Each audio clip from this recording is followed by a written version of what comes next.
Hello everyone, welcome to career mentors. तो हम आ गए हैं हमारे नेक्स्ट लेक्चर से के साथ में और इस लेक्चर में हम डाइपोल के बारे में डिस्कस करेंगे। तो इस लेक्चर में हम देखेंगे इलेक्ट्रिक फील्ड, क्या क्या टॉपिक्स हैं। Electric field field due to a dipole. ठीक है, डाइपोल की वजह से इलेक्ट्रिक फील्ड के फॉर्मूले। अब जनरली यहाँ पे दो ही फॉर्मूले यूज होंगे, हालांकि मैंने तीन फॉर्मूले बताए थे। एक बार क्विक रिवीजन कर देता हूँ और ध्यान देना। डाइपोल क्या होता है? एक पॉजिटिव चार्ज और एक नेगेटिव चार्ज। इस डाइपोल की और इनके बीच की लेंथ, इस लेंथ को हम कितना बताते हैं? इस लेंथ को हम एल नहीं लिखते, इस लेंथ को पहले से हम 2L लिखते हैं। एल लेंथ जो होती है वो सेंटर से होती है, यहाँ से इतना एल है और यहाँ से इतना एल है। ठीक है, ये दोनों एल है, ये भी एल है, ये। तो अगर ये एक डाइपोल पड़ा है तो इसका एक स्ट्रेंथ होती है इसको मेजर करने के लिए, उसको डाइपोल मोमेंट बोलते हैं पी। और पी का मैग्नीट्यूड कितना होता है? जो ये डिस्टेंस है 2L इंटू क्यू, शॉर्टकट में हम 2QL बोल देते हैं। तो 2L ये डिस्टेंस इंटू क्यू। अच्छा, एक और चीज़ आपको ध्यान रखनी है, डाइपोल मोमेंट एक वेक्टर क्वांटिटी है। तो इसकी डायरेक्शन कहाँ से कहाँ तक होती है? तो इसकी डायरेक्शन होती है नेगेटिव चार्ज से पॉजिटिव चार्ज की तरफ, इधर की तरफ। इस वजह से इस डाइपोल को हम कहीं बार बस ऐसे भी लिख देते हैं, ऐसे, और आगे नीचे पी लिख देते हैं। तो ये मतलब ये एक डाइपोल है। ठीक है, तो ये ध्यान रखना है आपको। फिर मैंने बताया था कि एक पॉइंट जो इस लाइन पे, ये लाइन एक्सियल लाइन कहलाती है, जहाँ पे दोनों चार्जर्स को मीट करते हुए जो लाइन आ रही है, अगर इस पे किसी पी पॉइंट पे, इस पॉइंट पे अगर आपको इलेक्ट्रिक फील्ड निकालनी है, जो यहाँ से कितनी डिस्टेंस दूर है, यहाँ से r डिस्टेंस दूर है, तो यहाँ पे जो इलेक्ट्रिक फील्ड होगी वो डाइपोल मूवमेंट की डायरेक्शन में होगी। डाइपोल मूवमेंट लेफ्ट डायरेक्शन में है, तो इधर भी इलेक्ट्रिक फील्ड किस डायरेक्शन में होगी? इलेक्ट्रिक फील्ड भी किस डायरेक्शन में होगी? ये लेफ्ट डायरेक्शन में होगा इलेक्ट्रिक फील्ड। और उसका मैग्नीट्यूड कितना होगा? तो देखो मैं बता रहा हूँ, लिखें, 2kpr upon r square minus l square का स्क्वायर। ठीक है, ये होता है 2kpr upon r square minus l square का होल स्क्वायर। ये तब होता है नॉर्मल केस में, यही फॉर्मूला लगेगा। अब कई बार क्या होता है कि जो मैक्सिमम केसेस में, कि ये जो l होता है ये बहुत ही छोटा होता है। l जो होता है बहुत ही छोटा होता है r से। तो उस कंडीशन में l को हम 0 पुट कर देंगे, और l को 0 पुट करने से फिर ये तो आपको सबको पता है फिर क्या फॉर्मूला होता है, 2kp अपॉन r क्यूब।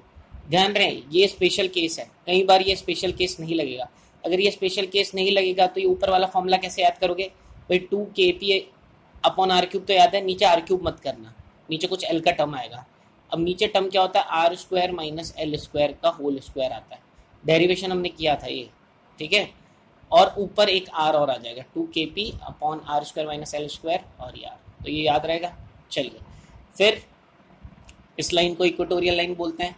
और यहाँ से अगर सेंटर से r डिस्टेंस दूर यहाँ पे इलेक्ट्रिक फील्ड पूछेंगे तो हम लोग बोलते हैं यहाँ पे इलेक्ट्रिक फील्ड की पहले तो डायरेक्शन कहाँ होगी? इलेक्ट्रिक फील्ड की डायरेक्शन डाइपोल के अपोजिट, डाइपोल की डायरेक्शन लेफ्ट साइड में, तो इलेक्ट्रिक फील्ड राइट डायरेक्शन में। ठीक है, और इलेक्ट्रिक फील्ड का मैग्नीट्यूड कितना होगा? तो इलेक्ट्रिक फील्ड का मैग्नीट्यूड कितना होगा इलेक्ट्रिक फील्ड का? तो वो होगा kp upon r square plus l square की पावर 3/2। ये फॉर्मूला होता है, kp upon r square plus l square की पावर 3/2। ये मैग्नीट्यूड होता है at equatorial. But special case इसमें भी लग जाएगा, तो l को 0 डाल देंगे, तो उससे कितना आ जाएगा? kp upon r cube. ध्यान रखिए kp अपॉन r क्यूब कब आता है? जब, तो ये दो फॉर्मूले याद रखें, क्योंकि जरूरी नहीं है कि ये जो दो फॉर्मूले ये भी काम में आते हैं। जरूरी नहीं है कि हमेशा ये kp अपॉन r क्यूब और 2kp अपॉन r क्यूब भी लगे। इसके अलावा तीसरा फॉर्मूला भी बताया था मैंने किसी जनरल पॉइंट पे, हालांकि वो कम ही यूज़ होता है, बट फिर भी आपको याद रखें, प्लस क्यू और माइनस क्यू, अगर ये दो चार्जेस रखा है, ये 2L है, डाइपोल है, और यहाँ से r डिस्टेंस दूर, ये थीटा एंगल के साथ, मान लो यहाँ पे मैं इलेक्ट्रिक फील्ड पूछ रहा हूँ। देखिए, जितने भी न्यूमेरिकल्स करने आ रहे हैं आपके, जो लेक्चर्स हैं वो आपके पूरे ढंग से कवर होने चाहिए।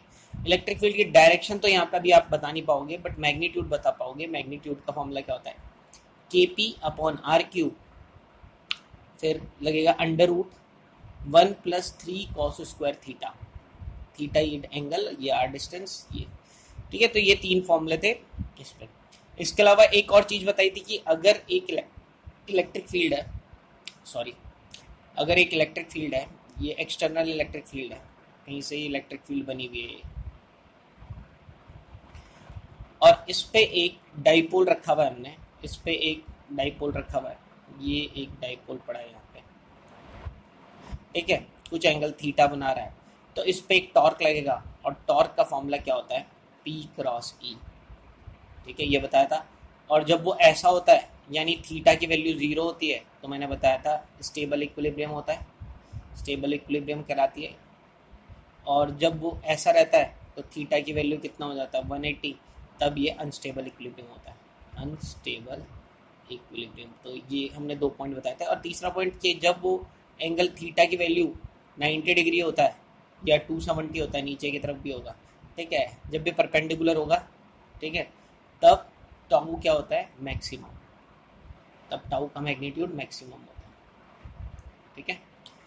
तो ये आपको ध्यान रखना। इन 2 केसेस में टाउ कितना होगा, इन दोनों केसेस में टाउ कितना होगा, 0। इक्विलिब्रियम का मतलब टाउ 0 है, बट ये ध्यान रखना ये वाला स्टेबल, ये अनस्टेबल, ठीक है। तो ये सब हमने डिस्कस कर लिया था।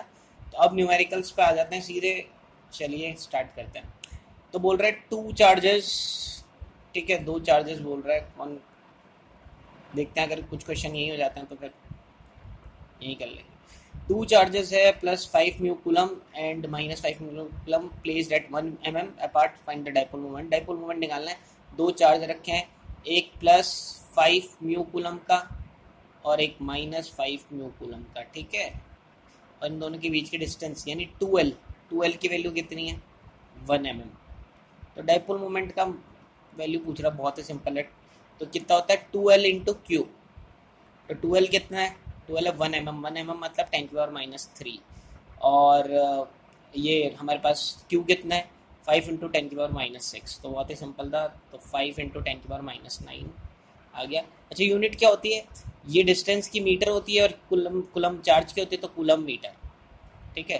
5 इंटू 10⁻⁹ कूलम मीटर। बहुत ही लल्लू सा क्वेश्चन था, ठीक है, इसलिए यही कर दिया, उसको कोई मतलब नहीं था इसको टाइम वेस्ट करने का। और ये एक्सरसाइज भी लल्लू सी है बट इम्पॉर्टेंट है, ठीक है, इसलिए इम्पॉर्टेंट है क्योंकि पूछते हैं एग्जाम में। चल देखिए, सीबीएसई में आया हुआ क्वेश्चन है, नेक्स्ट वाला भी सीबीएसई का question. An electric dipole when held at 30 degree with respect to uniform electric field experience torque दे दिया आपको, डाइपोल मोमेंट पूछ रहा है, पी पूछ रहा है आपको, ई दे दिया, ये ई दे दिया आपको, और ये आपको डाइपोल न्यूटन पर कूलम, ये तो ई दे दिया आपको, ये टॉर्क दे दिया, ठीक है। टाउ का मैग्नीट्यूड दे दिया कितना, 9 इंटू 10⁻⁻26 न्यूटन मीटर, और इलेक्ट्रिक फील्ड का मैग्नीट्यूड दे दिया 10⁴ न्यूटन पर कूलम। और क्या यूनिट होती है, वोल्ट पर मीटर। ये बार बार मैं इसलिए बोल रहा हूँ ताकि याद हो जाए आपको। और थीटा क्या दे रखा है दोनों के बीच का, 30। और आपसे क्या पूछ रहा है, आपसे पी पूछ रहा है, पी का मैग्नीट्यूड तो निकाल देंगे मेरे ख्याल से, मेरे को सॉल्व करने की जरूरत नहीं है। आपको बस टाउ का फॉर्मूला लगा देना है, टाउ इक्वल्स टू पी का मैग्नीट्यूड, ई का मैग्नीट्यूड इंटू साइन थीटा, ठीक है, ये लगा देना है। टाउ आपके ये वैल्यू डाल देना 9 इंटू 10⁻⁻26, पी निकालना है, ई की वैल्यू आपने डाल दिया 10⁴, है ना, और साइन 30 कितना हो जाएगा 1/2, और आप सॉल्व कर देना, पी को इधर छोड़ देना, 2 उधर चल जाएगा, वैसे भी हो गया सॉल्व बहुत ईजिली। ये 2 तो नीचे चल जाएगा तो 10 ये हो गया 18 इंटू 10⁻⁻30 हो गया, ठीक है। तो ईजी सा था, या 1.8 इंटू 10⁻⁻29, ठीक है, ये हो गया। तो मैं मिटा देता हूँ उसको, ईजी क्वेश्चन था। चलिए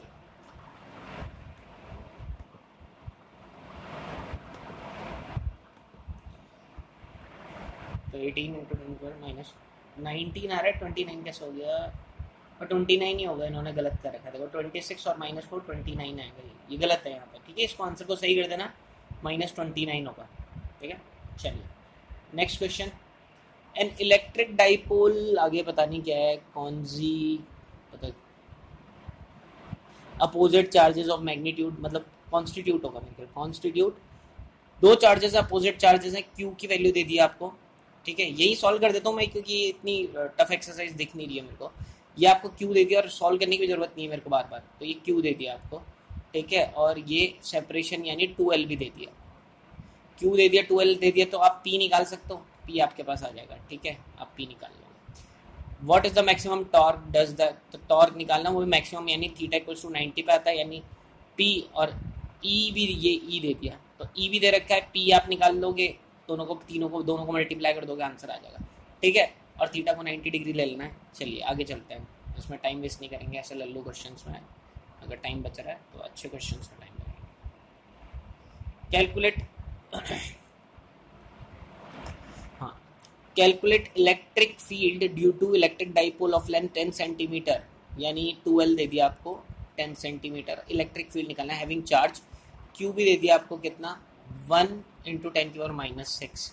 ठीक है, इक्वेटोरियल पॉइंट पर निकालना है, और R कितना दे दिया, 12 सेंटीमीटर। अब देखो यहाँ पे 2L है 10 सेंटीमीटर, यानी, और ये R कितना है, 12 सेंटीमीटर, यानी ये इतना कोई ज़्यादा डिफरेंस नहीं है। यानी ये मैं ये नहीं बोल सकता कि R जो है बहुत ही ग्रेटर है L के। R की वैल्यू आपकी कितनी है, 12 सेंटीमीटर में ही, और L की वैल्यू है 5 सेंटीमीटर। ठीक है, 2L दे रखे ना 10 सेंटीमीटर, L की वैल्यू 5, तो इतना कोई वो नहीं है। तो ध्यान रखना, यहाँ पे जब इलेक्ट्रिक फील्ड निकालोगे इक्वेटोरियल पॉइंट पे, तो कौन सा फॉर्मूला लगाओगे, तो आप ये लगाओगे KP/R² + L² की पावर 3/2, ये वाले फॉर्मूले में। अब आपके पास हर चीज़ है, P आप निकाल दोगे, 2L और इंटू Q से P निकल जाएगा आपका। ठीक है, और K की वैल्यू आप जानते ही हो, R की वैल्यू आपको डालनी है 12 सेंटीमीटर में, तो मीटर में कन्वर्ट कर देना है इसको, 12/100 लिख लेना, या 12 × 10⁻⁻², और L की जगह 5 डालना है। ठीक है, 10 मत डाल देना, L आधी डिस्टेंस को बोलते हैं, तो ये 5 आ जाएगा, और सॉल्व कर देना। ठीक है, ये यहाँ पे कर भी रखा है इन्होंने, तो बहुत ही ईजी सा है, तो इसको भी हम आगे बढ़ते हैं। ठीक है, ऐसे क्वेश्चन का टाइम, बस आपको इधर ध्यान क्या रखना था, जो मैंने आपको बोला कि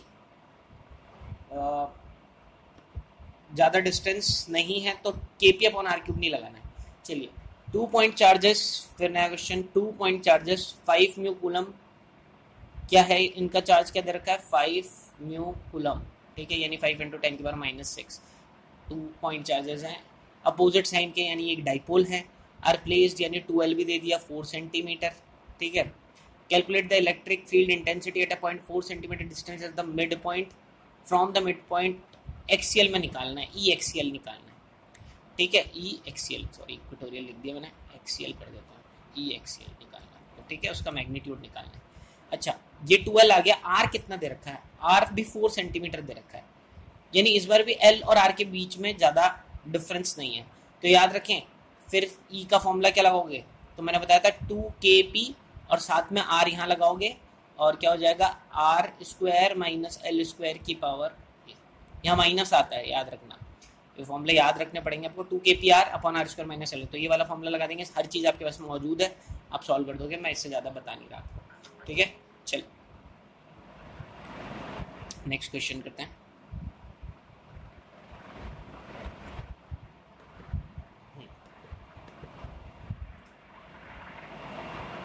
चलिए, 2 charges +-10 mu coulomb are placed 5 mm apart, Q भी दे दिया आपको, ये आपको Q दे दिया, ये 2L दे दिया। ठीक है, ये Q दे दिया। ठीक है, determine the electric field at a point P on the axial axis of dipole, यानी एक्सियल पॉइंट पे निकालना है 15 सेंटीमीटर पे। अभी ये देखो, ये mm में है। अब यहाँ देखो, यहाँ पे 2L क्या है, 2L की वैल्यू है 5 × 10⁻³ मीटर, यानी L कितना हो जाएगा, 2.5 × 10⁻³ मीटर, और आपके पास R कितना है, R जो है आपका 15 सेंटीमीटर है, यानी R कितना है, 15 × 10⁻² मीटर।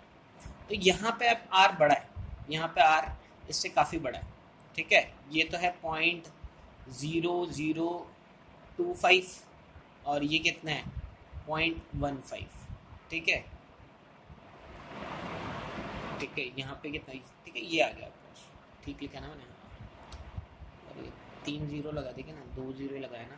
ठीक है, तो ये, तो दोनों में काफ़ी फ़र्क है। तो यहाँ पे अगर एक्सिस पे निकालना है तो आप लगा सकते हो 2KP/R³। ठीक है, a point 15 centimetre away from the line through and normal to, और इक्वेटोरियल में भी निकालना है। तो इक्वेटोरियल में KP/r³ आधा ही कर देंगे एग्जैक्टली, इसका जो आएगा उसका आधा कर देंगे, ठीक है। तो यहाँ पे आप लगा सकते हो, ठीक है। तो यहाँ पे आप 2KP/r³ और KP/r³ वाला फॉर्मूला लगा सकते हो, ठीक है।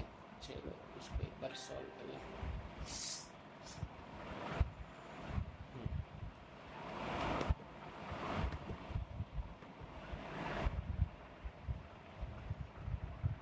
आ गया, हाँ। तो देखो यहाँ पे इन्होंने 2KP/r³ भी लगा दिया उन्होंने, ठीक है।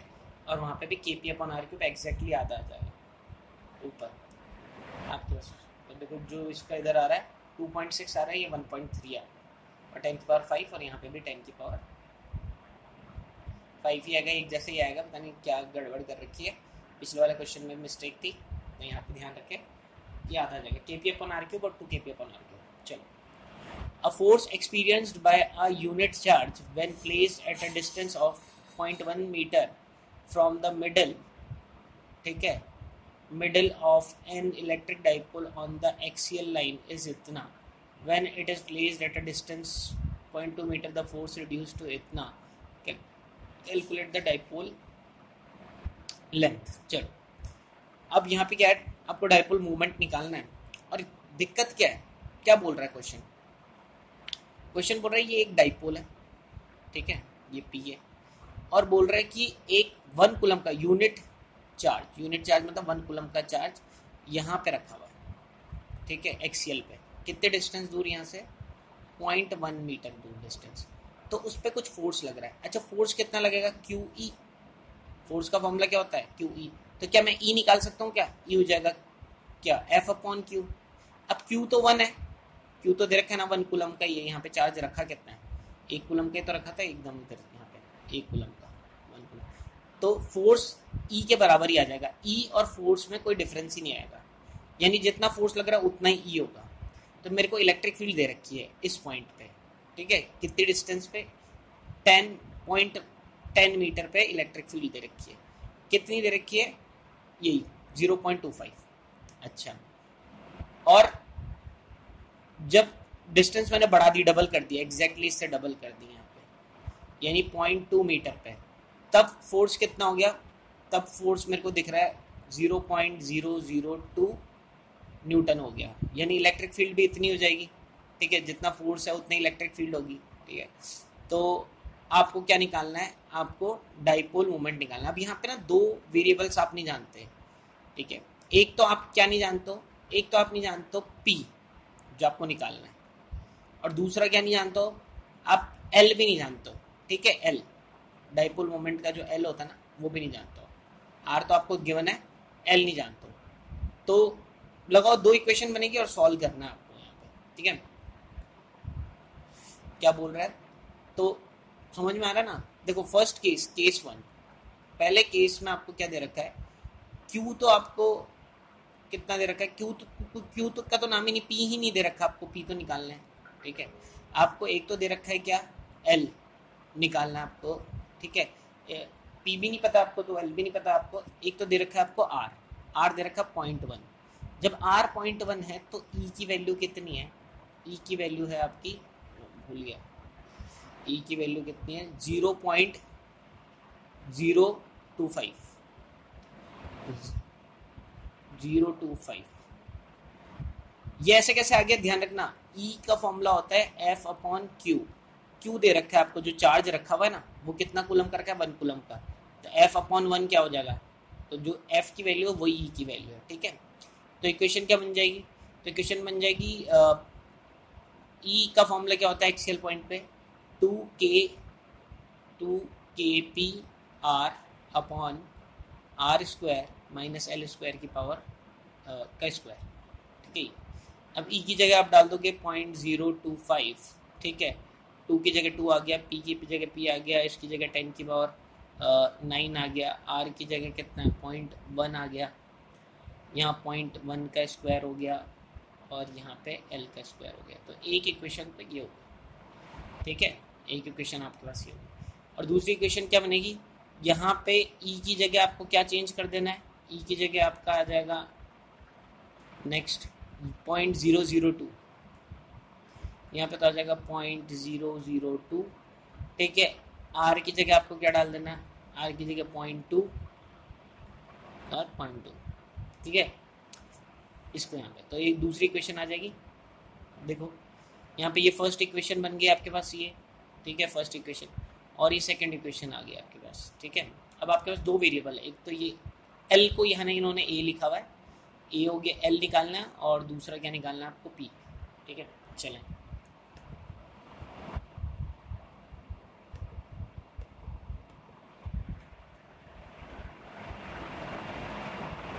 बस दोनों को डिवाइड कर दे, जो दो इक्वेशंस थी दोनों को डिवाइड किया, के पी और ये सब तो कट जाएंगे, ठीक है, और ये आपके पास बन जाएगा, ठीक है, ये इक्वेशन बन जाएगी। इससे आपके पास क्या आ जाएगा, ए आ जाएगा, और डाइपोल की लेंथ आ जाएगी, ए आ जाएगा, ठीक है।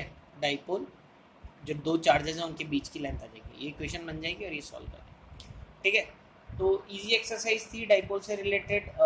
ये कुछ क्वेश्चंस हैं, जल्दी से स्क्रीनशॉट लेके, मेरे को लग रहा है लास्ट एक्सरसाइज में मैंने स्क्रीनशॉट नहीं लेने दिया आपको, है ना, तो कोई नहीं, पहले आप इसका ले ले, मैं लास्ट एक्सरसाइज का भी स्क्रीनशॉट के लिए अभी टाइम दे दूंगा आपको, अभी स्क्रीनशॉट ले ले इसका। चलें जल्दी से, ले लिया,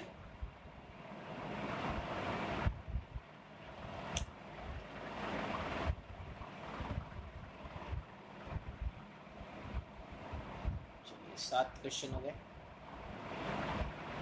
ठीक है, 7 ही क्वेश्चन है इसको। जो नेक्स्ट एक्सरसाइज है वो है इलेक्ट्रिक फील्ड लाइंस पे बेस्ड, इसको मिटा दो।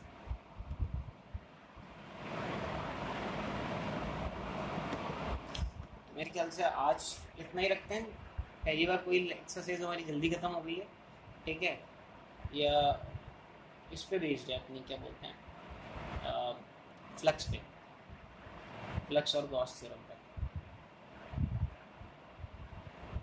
चलिए पहले मैं एक बार क्वेश्चंस देख लूँ, फिर उस हिसाब से इसको देख लेते हैं कि नेक्स्ट एक्सरसाइज में नेक्स्ट टाइम ले लें। 1 2 3 4 64 से स्टार्ट, 60 से स्टार्ट होगा ना, और कहाँ तक है, काफ़ी बड़ी एक्सरसाइज दिखती है मेरे को। तो कुछ क्वेश्चन इधर अभी निपटा लें, कुछ क्वेश्चन मेरे ख्याल से अभी नहीं पड़ा, मेरे ख्याल से चैप्टर ही खत्म हो जाएगा इसको, अच्छा फिर एक एक्सरसाइज और हो जाएगी, मतलब हमारे 2-3 एक्सरसाइज और करनी है, फिर चैप्टर खत्म हो जाएगा। चलो तो कुछ क्वेश्चंस कर लेते हैं डाइपोल वाले, ठीक है, और फिर हम नेक्स्ट एक्सरसाइज में स्टार्ट करें। स्क्रीनशॉट मेरे ख्याल से ले लिए होंगे आपने। डाइपोल तो आपको ध्यान है ना कैसे निकालते हैं, डाइपोल नहीं, अपन ये वाली एक्सरसाइज गॉस थ्योरम की इलेक्ट्रिक फ्लक्स। चलिए ये स्टार्ट, तो 60 क्वेश्चन से स्टार्ट कर रहा हूँ, ठीक है। पहले मैं थोड़ा सा कुछ रिवीजन बता दूँ आपको, ठीक है, कि गॉस थ्योरम क्या बोलती थी। तो गॉस थ्योरम से पहले हम बात करेंगे इलेक्ट्रिक फ्लक्स की। फ्लक्स एक स्केलर क्वांटिटी होता है, और दो तरीके से निकाल सकते हैं। एक तो है ई डॉट ए, ये तो तब लगाओगे जब दोनों ही कांस्टेंट हो, ठीक है, दोनों के बीच का एंगल कांस्टेंट हो, ठीक है, चीज़ चेंज नहीं हो रही हो, ठीक है। और नहीं तो क्या करना पड़ेगा, अगर बार बार हर जगह फ्लक्स अगर अलग अलग हुआ, तो पहले आप डी फाई निकालोगे। डी फाई क्या हो जाएगा, ई डॉट डी ए, या कई बार उसको ई डॉट डी एस भी लिख लेते हैं। तो डी एस और डी ए एक ही चीज़ है, और फिर उसका मेरे को तो फाई चाहिए, तो फाई चाहिए तो इसको इंटीग्रेट करना पड़ेगा, यानी integration of E dot D A या integration of E dot D S, ठीक है, ये करो। एक तो ये हो गया आपके पास। दूसरा, अगर हम गॉस थ्योरम की बात करें, तो गॉस थ्योरम ने बोलता है फ्लक्स किसी क्लोज फील्ड का कितना होता है, Q upon epsilon not, Q enclose upon epsilon not, ठीक है। ये दो फॉर्मूले यूज होंगे हमारे पास, ठीक है। चलो, और ये तो पता है ना डॉट प्रोडक्ट क्या होता है, ई ए, ई का मैग्नीट्यूड, ए का मैग्नीट्यूड, कॉस थीटा। और थीटा ध्यान रखना, जो एरिया वेक्टर होता है, एरिया की डायरेक्शन उसके परपेंडिकुलर होती है, याद रखना। मैंने एक क्वेश्चन भी कराया था एक्सरसाइज में कि भाई ये इलेक्ट्रिक फील्ड है, ठीक है, और ये एरिया वेक्टर, ये एरिया जो है ना, ये एक शीट रखी हुई है, ये कितना एंगल बना रही है इसके साथ, 30 डिग्री एंगल बना रही है, ठीक है। तो और ई की वैल्यू भी कुछ दे रखी है, मान लो अभी मैं 10 ले लेता हूँ, ई की वैल्यू 10 दे रखा है, ई का मैग्नीट्यूड, और एरिया की वैल्यू भी दे रखा है, एरिया मान लो 2 दे रखा है, 2 मीटर स्क्वायर। तो मैंने बोला बताओ फ्लक्स कितना होगा, तो फ्लक्स होगा ई डॉट ए, बताया था ई डॉट ए मतलब ई ए कॉस थीटा। ई की वैल्यू आपने 10 रख ली, ए की वैल्यू आपने 2 रख ली, कॉस 30 नहीं लगाएंगे यहाँ पे, देखना cos 60 लगेगा। अब 60 क्यों लगेगा, देखो एरिया वेक्टर की डायरेक्शन, ई की डायरेक्शन तो ये होगी, एरिया वेक्टर इसके परपेंडिकुलर होगा, ये जो शीट है इसके परपेंडिकुलर, तो हमारा थीटा ये है। अब ये थीटा कैसे निकलेगा,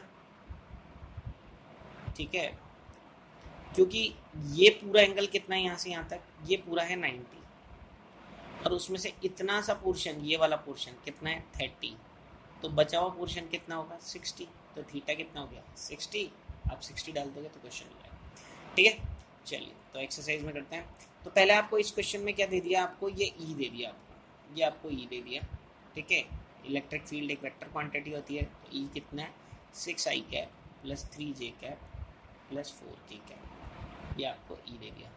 और एरिया का मैग्नीट्यूड कितना दे दिया 20, एरिया का मैग्नीट्यूड ही दिया 20 मीटर स्क्वायर, ठीक है, ये देखो इन वाईजेड प्लेन।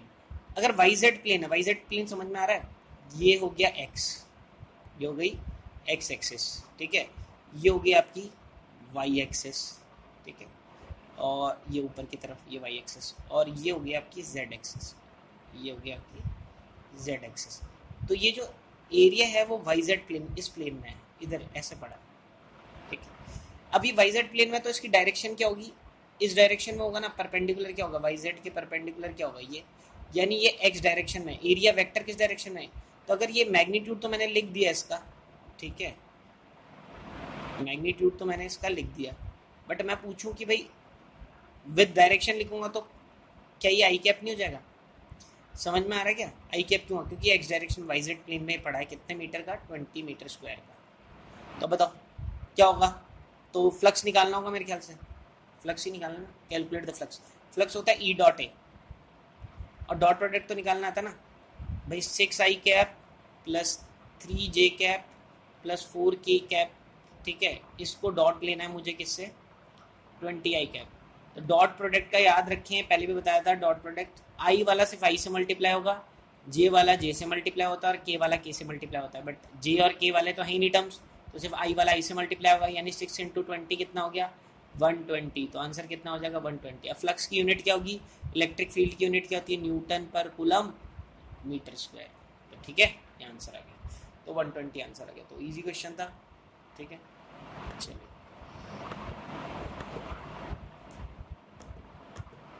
थोड़ा सा दिक्कत हो रही है, चलो तो ये 120 आ गया आपका answer. Next, a circular plane sheet of radius 10 centimetre, एक सर्कुलर प्लेन शीट है, ठीक है, रेडियस कितना दे दिया उसका 10 सेंटीमीटर की, इससे क्या निकल पाएंगे हम, एरिया निकाल पाएंगे। 0.1 मीटर हो गया, तो एरिया कितना हो जाएगा पाई आर स्क्वायर, यानी पाई की वैल्यू जो भी अभी 3.14 ही डाल देता हूँ इंटू 0.1 का स्क्वायर, ठीक है, ये दे रहा था, ये पाई रहने दो जो भी। Making an angle 60 degree with the electric field. अब देखो ये शीट 60 डिग्री एंगल बना रही है, तो थीटा 60 नहीं होगा, थीटा 30 होगा, याद रखें, मैंने अभी एग्जांपल बताया था, तो थीटा 30 होगा, क्योंकि ये जो भी इलेक्ट्रिक फील्ड है, ठीक है, ये सर्कुलर शीट जो है, इनके बीच का एंगल कितना है 60 डिग्री, बट एरिया की डायरेक्शन तो ये होगी, तो थीटा हमारा ये होगा 30 डिग्री, तो थीटा 30 लेना है, 16 लेना, थीटा भी आ गया, एरिया निकाले लोगे, ये एरिया आ गया, इलेक्ट्रिक फील्ड की वैल्यू दे रखी है, फ्लक्स पूछ रहा है, फ्लक्स क्या हो जाएगा ई ए कॉस थीटा, ठीक है, ई की वैल्यू 5 × 10⁵, ए की वैल्यू पाई इंटू 0.1 का स्क्वायर, और थीटा क्या आ जाएगा कॉस 30 डिग्री। वैल्यू पुट करें और सॉल्व करें, बहुत इजी क्वेश्चन था, ठीक है, समझ में आ रहा है, बट इसमें यही है कि दिमाग लगाना होता है आपको, बच्चे गलती करते हैं यहाँ पे, ठीक है, और उसी का फ़ायदा उठाते हैं एग्ज़ाम में भी।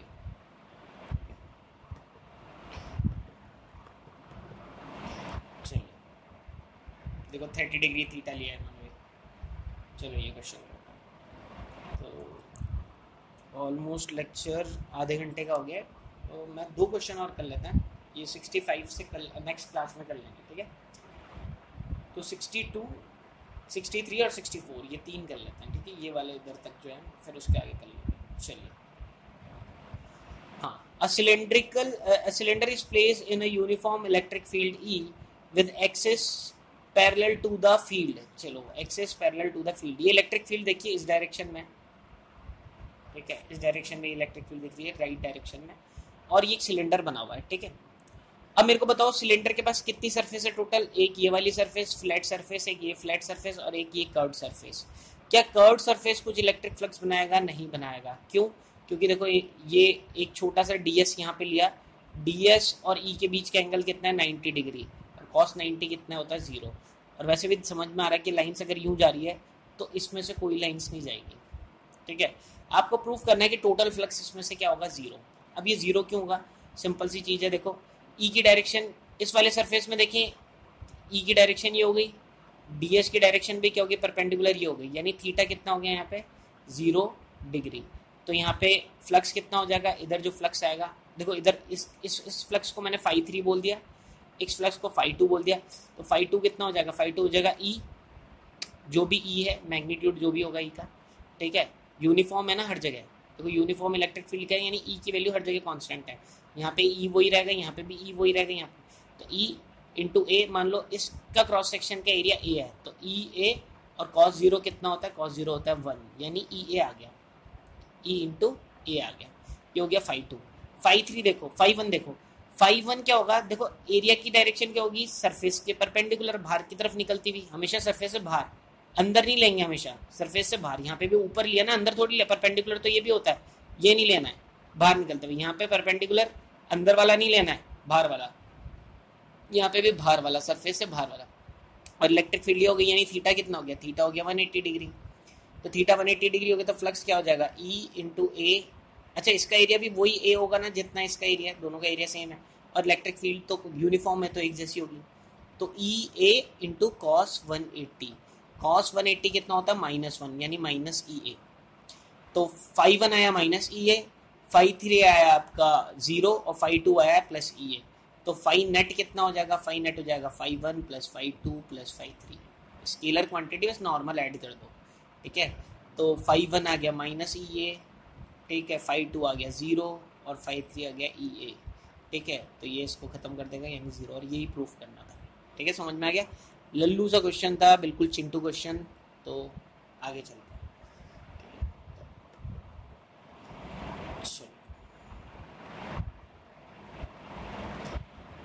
Calculate the number of electric field lines force originating from a charge 1 coulomb, बहुत ही इजी सा है, और ये मैंने प्रॉपर्टीज में भी आपको बताया था। बोल रहा है कि कोई 1 कूलम का चार्ज है तो इसमें से कितनी लाइंस निकलेंगी, तो यहाँ पे गॉस थ्योरम लगानी है आपको, ठीक है भाई। इसमें से जितनी भी लाइन, मैंने एक इमेजनरी कुछ भी बना दिया, अब उसमें से लाइंस कितनी क्लोज, एक स्फीयर बना दिया, उसमें से कितनी लाइंस निकलेगी वही इसमें से भी निकल रही होगी, तो उसका फ्लक्स निकालने का तरीका मुझे पता है, गॉस थ्योरम ने बताया था। क्लोज फिगर में से फ्लक्स कितना होता है, क्लोज फिगर में से फ्लक्स होता है Q upon epsilon not. Q कितना दे रखा है 1 कूलम, एप्सिलॉन नॉट, तो आंसर हो गया 1 अपॉन एप्सिलॉन नॉट। अब एप्सिलॉन नॉट की वैल्यू पुट करके सॉल्व कर देंगे। एप्सिलॉन नॉट की वैल्यू है 8.85 इंटू 10 की पावर -12, और ये ऊपर चला गया तो सॉल्व कर देंगे, 10 की पावर 12 अपॉन 8.85 को सॉल्व करेंगे तो ये आंसर है, ठीक है। चलिए नेक्स्ट, अब पॉजिटिव चार्ज, समझ में आ गया ना सबको, ये थोड़ा मैंने तो मैं फास्ट चल रहा हूँ बट कुछ ऐसा चीज़ें हैं नहीं, और अगर आपने लेक्चर्स नहीं देखे हैं तो मे बी आपको तब दिक्कत आ सकती है, नहीं तो वैसे दिक्कत आनी नहीं चाहिए, ठीक है। चलो नेक्स्ट क्वेश्चन, अब पॉजिटिव चार्ज ऑफ 17 में कूलम क्यू दे दिया है 17.5 इंटू 10 की पावर -6, ठीक है coulomb. Calculate the flux density through the surface of the sphere, आपको क्या है, पॉजिटिव चार्ज इतना is placed at the centre of the hollow sphere. अच्छा एक होलो स्फीयर है और उसके अंदर ये चार्ज रखा हुआ है सेंटर पे, तो आपको क्या निकालना है, फ्लक्स निकालना है। अरे कुछ नहीं, गॉस थ्योरम लगाओ, फ्लक्स जो इसमें से लाइंस निकलेगी वो कितना होगा, Q अपॉन एप्सिलॉन नॉट, बस निकल गया। तो फ्लक्स कितना हो गया, Q अपॉन एप्सिलॉन नॉट। यहाँ ई डॉट ए निकालने की जरूरत नहीं है, Q है 17.5 इंटू 10 की पावर -6 और एप्सिलॉन नॉट 8.85 इंटू 10 की पावर -12। सॉल्व कर दो, जितना हो ये -6 ऊपर चला जाएगा, तो 17.5 इंटू 10 की पावर 6 हो जाएगा, और ये 8.85, मेरे ख्याल से ऑलमोस्ट ये 2 टाइम्स कट जाएगा इसको, तो 2 इंटू 10 की पावर 6 आ जाएगा आंसर, ठीक है। 2 इंटू 10 की पावर 6 आ गया, आपका, ठीक है। तो मेरे ख्याल से यहीं पे एक्सरसाइज को छोड़ते हैं। आगे जो है और क्या निकालना था, और भी कुछ निकालना था। Calculate the flux density through the surface of the flux density. अच्छा, फ्लक्स आ गया, फ्लक्स डेंसिटी क्या होगी, फ्लक्स अपॉन वॉल्यूम। तो ये तो फ्लक्स आ गया, और इसकी वॉल्यूम से, क्योंकि ये रेडियस दे ही रखा है, तो ये फ्लक्स तो ये आ गया, फाई तो आ ही गया, फाई अपॉन वी। वी क्या हो जाएगा, 4/3 पाई आर क्यूब, उससे डिवाइड कर देना, ठीक है। 4/3, और flux density, sorry flux density जो होता है वॉल्यूम से नहीं, क्योंकि फ्लक्स जो है एरिया से निकलता है, तो फ्लक्स डेंसिटी एरिया के थ्रू होता है। तो जो भी फ्लक्स आया जो हमारे यहाँ पे है 2 × 10⁻⁶, उससे टोटल एरिया 4πr² से डिवाइड कर देंगे, ये फ्लक्स डेंसिटी आ जाएगी, ठीक है। तो यहीं पे हम अपने लेक्चर्स को ख़त्म करते हैं। अच्छा, देख लें कि मैं बोलना चाह रहा था, वो लास्ट जो एक्सरसाइज थी उसके क्वेश्चन आप लोगों ने कॉपी मारे थे या नहीं, तो वो स्क्रीनशॉट जरूर ले लें आप लोग, ठीक है।